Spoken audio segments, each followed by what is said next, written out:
The biggest problem also with the guys that are on the indie scene or TNA or the other companies that are out there, they never had any mentors or any veterans that could teach them. They pretty much, go out there, and that's why they're doing the 7 deadly. That brings me to the degradation of the business. And Vince McMahon holds himself accountable and responsible, and I can tell you right now, he's not.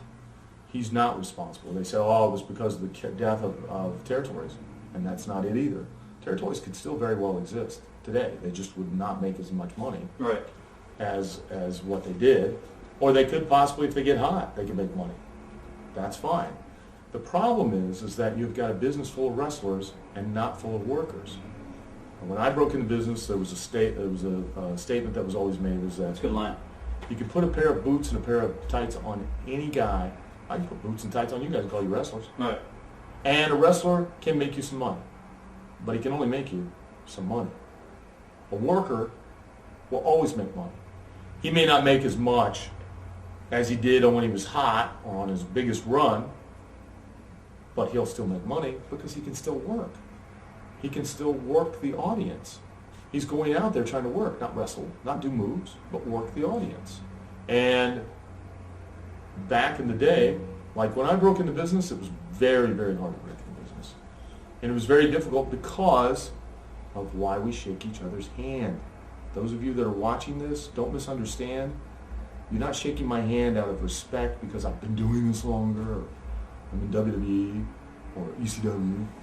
You will shake my hand because you need me, and I shake yours because I need you. Do you honestly think that Vince McMahon will walk up to you, which he will, shake your hand and tell you thank you? Why do you think he does that, Rob? Why? Why? Because if he ain't got you, he ain't got nothing to promote. You can't be a winner if you ain't got somebody willing to do the favor and lose. You can't go over or get over if somebody's not willing to put you over. You can't be the main event without the opening match, and you can't be the opening match without the main event. We all live together, we all die together, and we all make money together, and we all lose money together. It only takes one guy.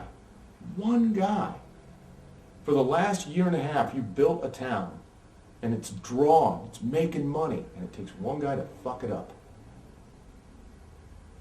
Back in the day, a lot of wrestlers, very intelligent, very creative, but very eclectic people.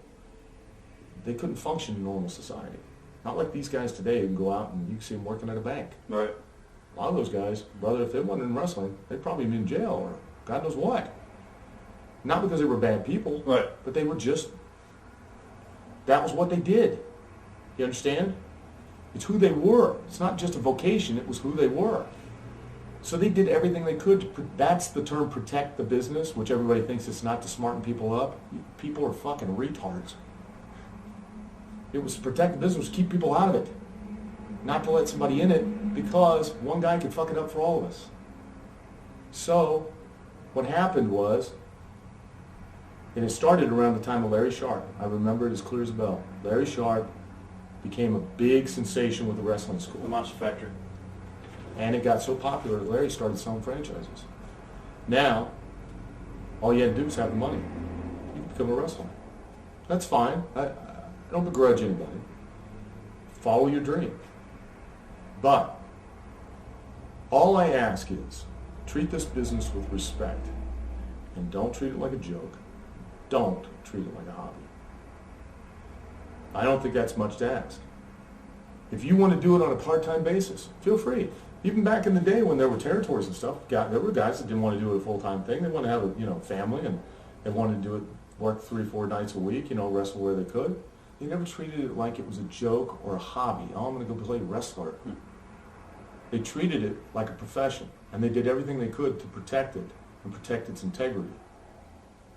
And that means to something as simple as looking like, you don't have to look at me. I've never looked like a bodybuilder. That's for goddamn sure. But I look like, to some degree, I make my living athletically, right? Yeah. Well, I had gear. Most guys these days, a lot of guys on these independent shows, I'm not putting the guys down, but they go out there and they don't even know a guy named Jim, let alone go in one. And if you were to go to a boxing match, right? Or an MMA fight, which is really popular right now, You see a guy walk out there and he's got the drum and he's got buggy whip arms. He don't look like he's even drove past a gym. Right. He didn't even open up Yellow Pages to see what a gym was. Now you're expecting that this guy's now going to be a professional fighter, and he's wearing a T-shirt from Hot Topic. He's got a pair of used tennis shoes, right, and torn up pants.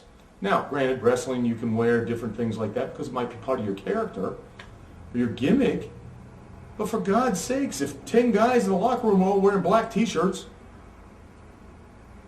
and wearing amateur wrestling boots to hide their big bellies and their, pallid skin, how am I now, as a fan, going to suspend my disbelief and believe I'm really watching a competitive situation, which is what the work is supposed to be? You can't do that. It's very difficult. And I'm not putting, hey, you don't understand, man. Yeah, it's easy for you. You get paid lots of money. Well, let me tell you something.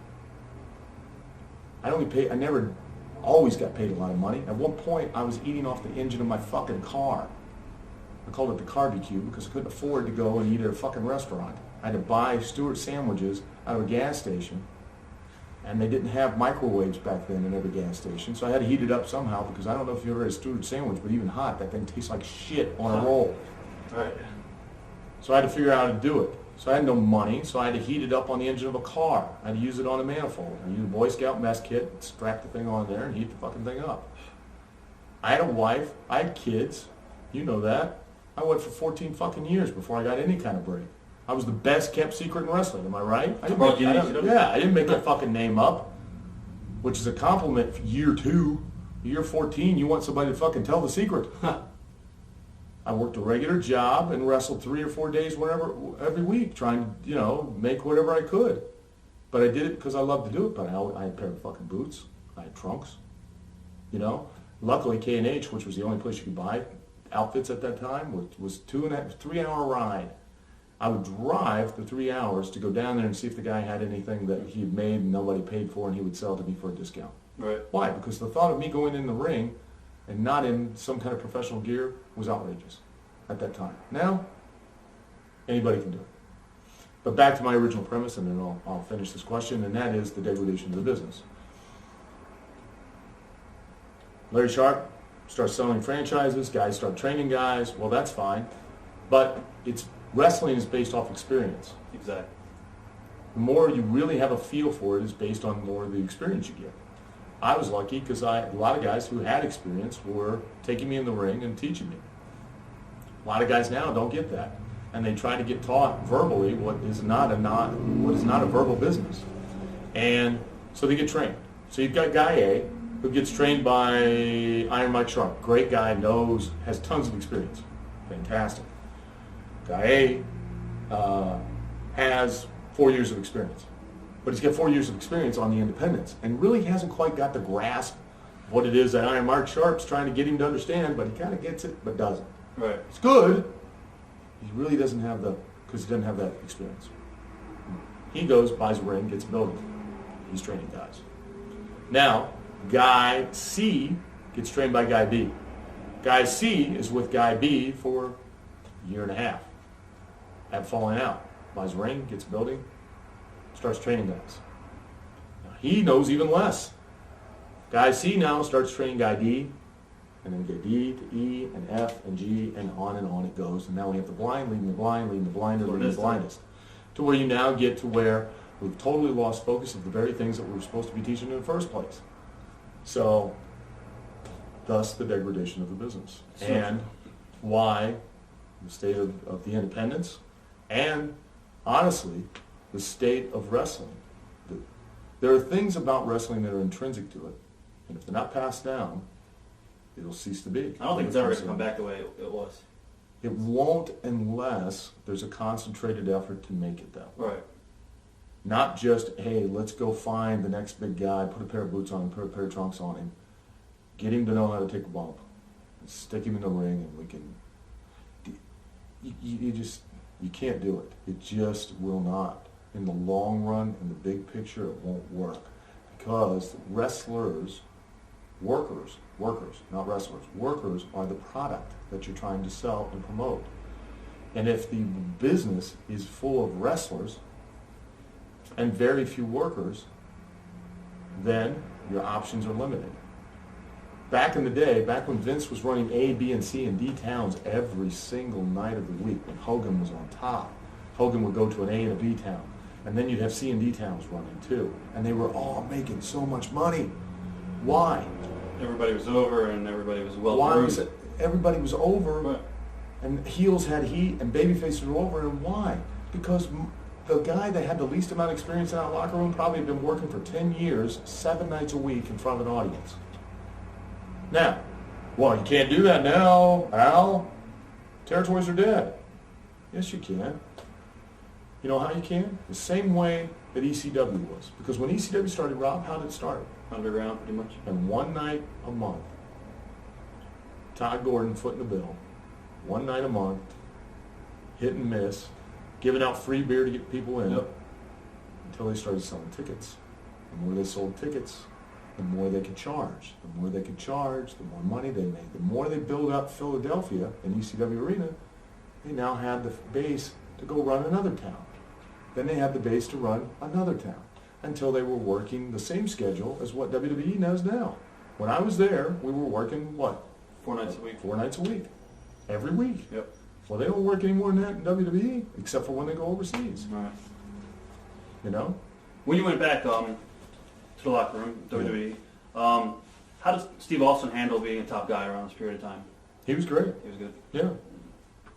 What about Triple H? Did you sense that he was breaking out, coming to his own player? Well, Triple H always had, Triple H was a climber, meaning that you could always see he wanted to be that top guy. So even then he was working his way towards that. It's a combination of not just what you do in the ring, it's also what you do in the locker room. Was he very political? Oh yeah, sure. Yeah, that's part of it. You got to understand, I ask guys I train, who's a mark? Who's a mark? Everybody's a mark. That's right. The only 2 people that aren't a mark are the 2 guys that are working it. 2 guys in the match or 4 guys in the match. Everybody else, Vince, everybody's a mark. And when do you stop working? Never. Exactly. That's right. Which brings me to my favorite term, smart mark, which is the most oxymoronic term I've ever fucking heard, because how are you going to be a mark and smart to the work at the same fucking time? Ain't fucking possible. Get with the fucking program, people. Did you think that Rock would break out as he did? Did you see the potential in him early on? Well, yeah, you kind of got that feel from him, but and then he took it upon himself. I mean, and really, honestly, every guy has that opportunity every time he goes. There's a good example. I mean, Steve Austin's a good example. Steve Austin went and did what he felt in his gut, and what happened? They always reference back to just the Austin 316 promo, but literally, he went and, every time he went to the ring, I'm sure there were plans to do this and do that, and then he just started going with his gut, and it kept working. Rock was pushed to the back, and the Nation of Domination was supposed to feature D'Lo Brown. A lot of people don't know that. Right. And Rock just kept, in little ways, standing out and doing everything he could and to stand out to where he, developed himself. They didn't push him. They kind of hit him. They didn't want to, because he was inexperienced. Now I guess you returned at King of the Ring, right? You debuted again at King of the Ring? Yeah, I think I did, yeah. What are your memories of your debut back? It was a big mistake for me to, not realize what an opportunity it was. I, again, was thinking, it was just, I want to have a really good match. Very short-sighted.